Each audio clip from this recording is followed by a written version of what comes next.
Life under fire in Israel.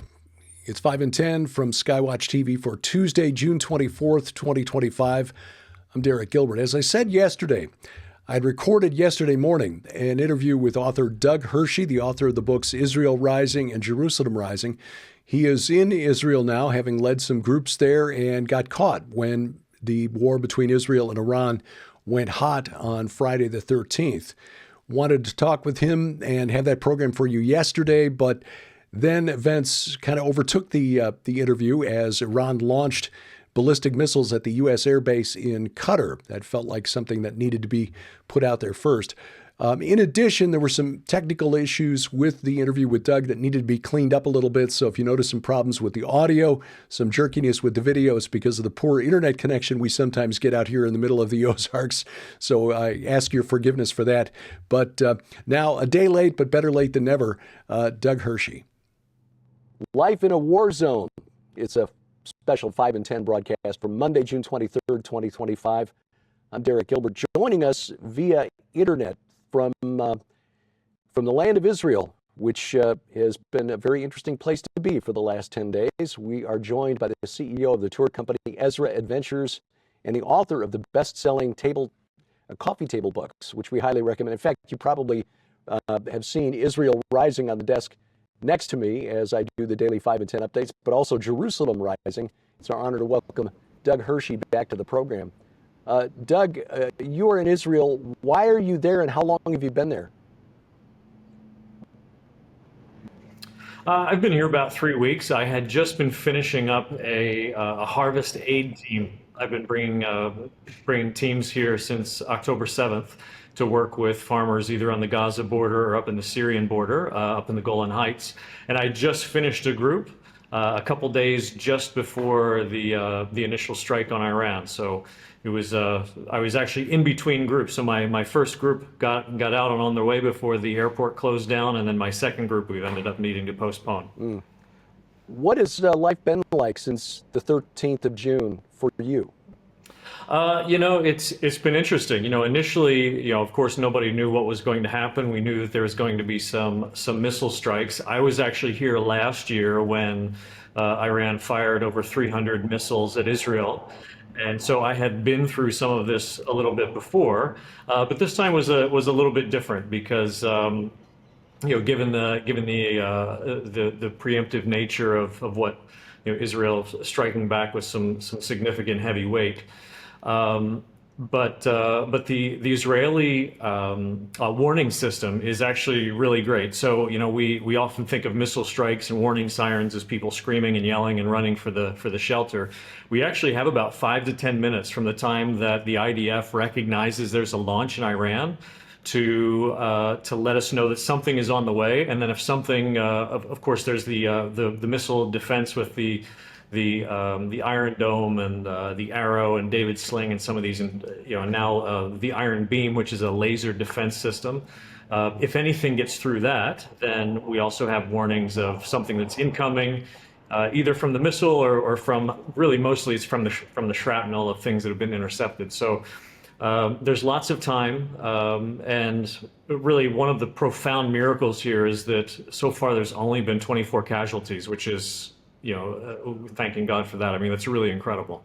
The overall feel of the people is really one of that it needed to be done. The large majority of the population is completely behind the Israeli actions. They've been hearing the Iranian threats for years, and in Jewish history, if you know anything about Jewish history, Israel has learned to believe the threats of your enemies when they have been threatening to kill you. And so, but the overall feel here as it's continued is not one of fear and panic, but one that's a little bit more of I don't want to say irritation, but just, in the bomb shelters, it's a time when people are bringing their coffee and their snacks and there's chatting. It's almost like you're sitting around at a little social gathering. And the first couple times I was in a kibbutz with some good friends and the sirens had gone off, we went to the community shelter and people were coming with their phones to kind of video what everyone was calling the Iranian fireworks. And I don't want to say that people are flippant. Obviously, it's a concern, and it's a very real issue.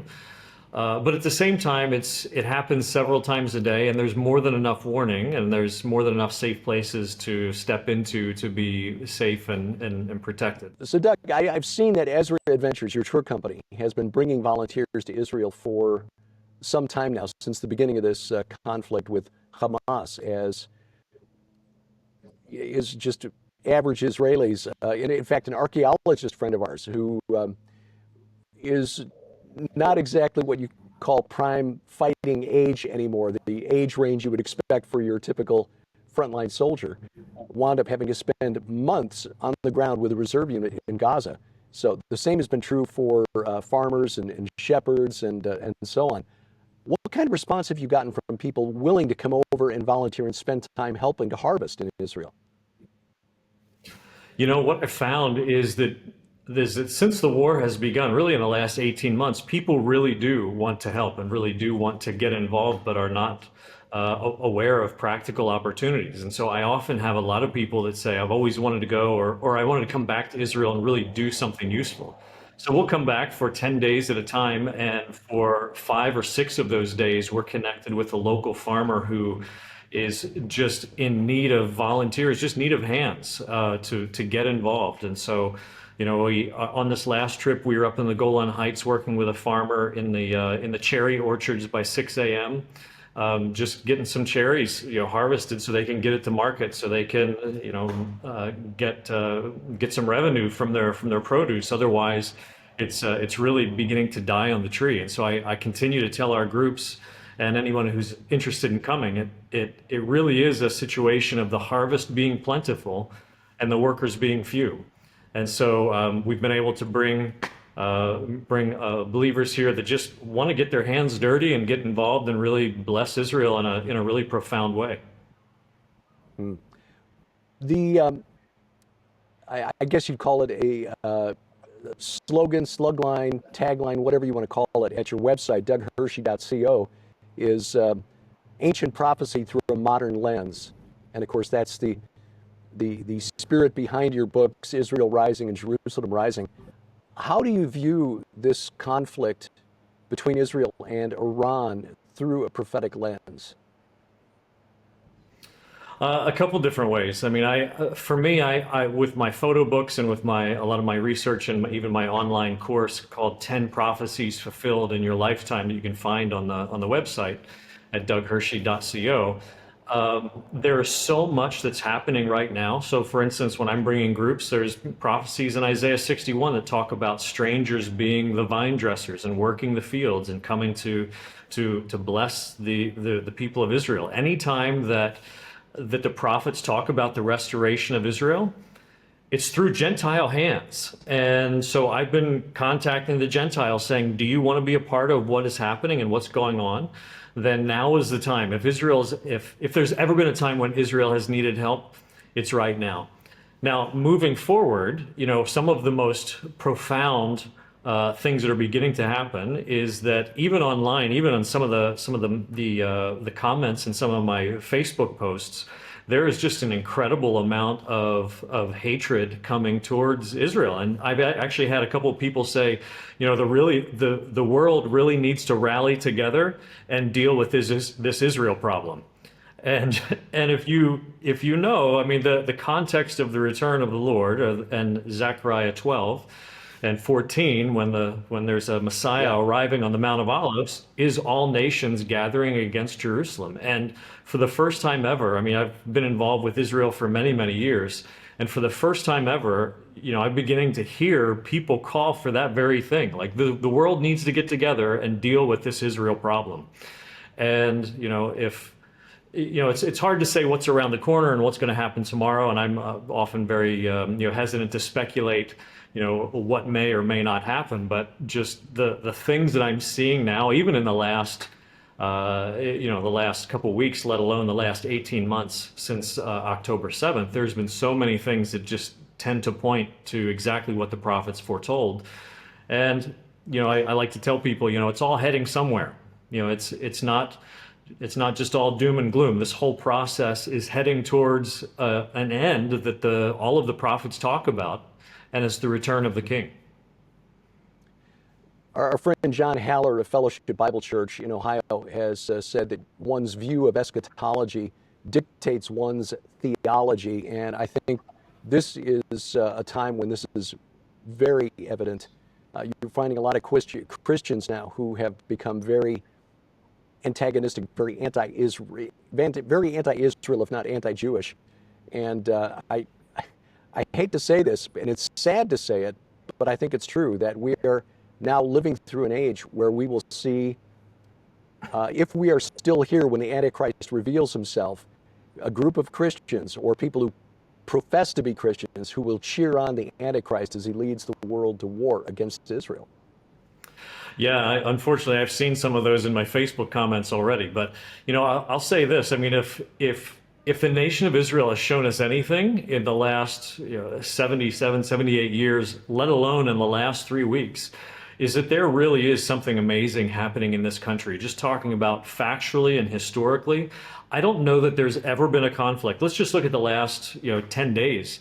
I don't know that there's ever been a conflict where multiple times a day for 7 to 10 days where a nation has been attacked by over 500 ballistic missiles and over 1,200 drones and have only had 24 casualties. I mean, I don't know that there's any type of conflict like that has ever happened in history where there's just been a profound sense of protection. And there are stories that are coming out of in the news in Israel. I mean, even military leaders are saying to me, like, there are just things that are going on, like secular men that are saying to me, like, there are just things that are going on in this war that I just cannot explain. I don't know what to do with it, but God is watching out for us. And so Israel is at a place where there is, dare I say, an awakening, but even those that are not connected any type of religious aspect are starting to awaken and to read the book of Psalms and recognize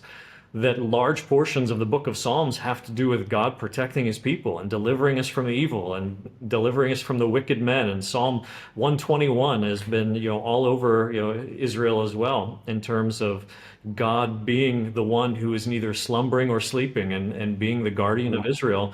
And we're seeing that in the most profound way right now, in a very practical way in the day-to-day events here in Israel. If people are interested in joining one of your volunteer groups to help the agricultural needs, bring in the harvest in Israel, where would they go? Two websites, EzraAdventures.com. If you sign up there, that'll give you the information in terms of how we're gathering groups and joining a group from there. Secondly, if you're wanting to keep up with just daily things that are happening in Israel, if for many of you are on Facebook, if you find my Facebook page, Doug Hershey Author. So that's facebook.com, Doug Hershey Author. And I'm posting a couple times a day about like current events that are happening, tying in the scriptures so that you understand this is not just a regular conflict. There really is some amazing, profound things that are happening. And so those are two great spots where you can keep up with me there and keep up and really find out what's really happening here. Okay, I'll put links in the notes below this program if you're watching or listening. And we encourage you to check that out. DougHershey.co is his website. Doug Hershey, the author of Israel Rising and Jerusalem Rising, the CEO of Ezra Adventures. Doug, thanks for taking time out, and we pray you stay safe. Thanks for having me. Well, ladies and gentlemen, you can support the ministry of SkyWatch TV and our continued efforts to share the gospel of Jesus Christ throughout the four corners of the world and receive your very own copy of this incredible masterpiece when you order the NDE Conspiracy Special Offer. Not only does this incredible opportunity include Sean Tabbitt's new book, The NDE Conspiracy, Can We Trust Eyewitness Accounts of Heaven, Hell, and the Afterlife, but it also includes Hereafter. It's Far Better Than You Can Imagine by Jonathan Brentner, a best-selling, beautifully written journey into joy, reward, and glory awaiting believers after the rapture. With vivid scriptural insight and stirring hope, it lifts your eyes from life's struggles to the breathtaking reality of heaven, where reunion, celebration, and unimaginable purpose await. If you've ever wondered what comes next, this is the book that will change everything. But that's not all. When you order the NDE Conspiracy special offer, you'll also receive Encounters, extraordinary accounts of angelic intervention, and what the Bible actually says about God's messengers by best-selling authors Donna, Howell, and Allie Anderson. Encounters rips the veil off angelic myths to reveal God's warriors as they truly are. Fierce divine agents on a mission, packed with real stories, biblical insight, and startling truth. It shows how angels are fighting, guiding, and intervening all around you right now. Encounters will change the way you see the unseen realm forever. Sold separately, these items hold a retail value of over $60. Yours now for your donation of only $45, which includes free shipping to all U.S. orders. So don't delay. You can support the ministry of SkyWatch TV and help us continue spreading the gospel of Jesus Christ right now by scanning the QR code on your screen using the camera app on your phone for instant access to this special opportunity. You can also visit us at skywatchtvstore.com or call 1-844-750-4985 and ask for the NDE Conspiracy special offer right now. As you saw this week on the main SkyWatch TV program, Sean Tabbitt is the guest. His new book, The NDE Conspiracy. You can watch the program now at skywatchtv.com. You can also catch it over the air. Our broadcast schedule posted at skywatchtv.com/channels. You can also watch it on your schedule by adding the SkyWatch TV channel to Roku, Apple TV, Amazon Fire TV, Google TV, Android TV. Just go to their app store, add that SkyWatch TV channel, and we'll be there on your schedule when it's convenient for you. You can also watch us on the internet, youtube.com/@SkyWatch Television. While you're there, please subscribe, share, click the bell for notifications, hit the like button, leave your comments on those programs. Rumble.com/SkyWatch TV, or download our free mobile app to your smartphone or tablet, whether iOS, Android, Amazon, Kindle Fire. We've got apps for all of those, and links to the app stores at skywatchtv.com/app. Come out and meet us. We will be in Ohio next month, July 24th and 25th. Was it 25th and 26th? Excuse me. At the Go Therefore conference. That's at the Harvest Revival Center in Brookville, Ohio. That's just outside Dayton. Sharon and I will be there with our colleague Joe Ardis Horn, the host of SkyWatch TV, Pastor Carl Gallups, Dr. Sherry Tenpenny, and more. You can attend in person or stream the video online or do both and get a special discount. You can find out more and register at gothereforeconference.com. That's gothereforeconference.com. And in August, we welcome you to the Ozarks for the Remnant Rising Conference. That's August 22nd through 24th at the Oasis Hotel and Convention Center in Springfield, Missouri. It's close to the Springfield-Branson National Airport. Take an airport shuttle over, or it's just off Interstate 44 if you're coming from Tulsa or St. Louis, and it's only 10 minutes from the new Buc-ee's, which I'm told is a big thing. All of us from SkyWatch TV will be there. Joe Ardis Horn, Donna Howell, Sharon, and me, Nita Horn, talking about Whispering Ponies Ranch. Mondo de la Vega, our friend from the Jim Baker Show, will be there, and many others. You can find out more and reserve your spot either for in-person or live streaming at hearthewatchmen.com. That's hearthewatchmen.com. Oh, and by the way, use promo code SkyWatch20, SkyWatch20 to save $20, and Hear the Watchmen will match that with a $20 donation to Whispering Ponies Ranch. So you can save money and help Whispering Ponies Ranch by signing up for the conference at hearthewatchmen.com. Now, our October tour of Israel. Sharon and I planning to be there October 19th through 30th, but obviously if things are kinetic, that may be delayed. But here's the thing. There is no risk to you. If you want to sign up and reserve a seat on the bus and we have to move the dates, and those dates don't work for you, you will get a full refund of your deposit. So there's no risk to you. And of course, we will not go if it's not safe. But you can find out more, get a look at the sample itinerary. Our special guest, by the way, well worth getting to know, Carl Teichrib, the author of Game of Gods. And you can find out more and reserve your seat at gilberthouse.org/travel. That's gilberthouse.org/travel. Follow 5 in 10 online. We're at X at 5_in_10. On YouTube at 5 in 10. Again, please subscribe, share, click the bell for notifications, hit the like button, and leave your comments below. And thank you for watching as we keep watch. I'm Derek Gilbert. This is 5 in 10 from SkyWatch TV.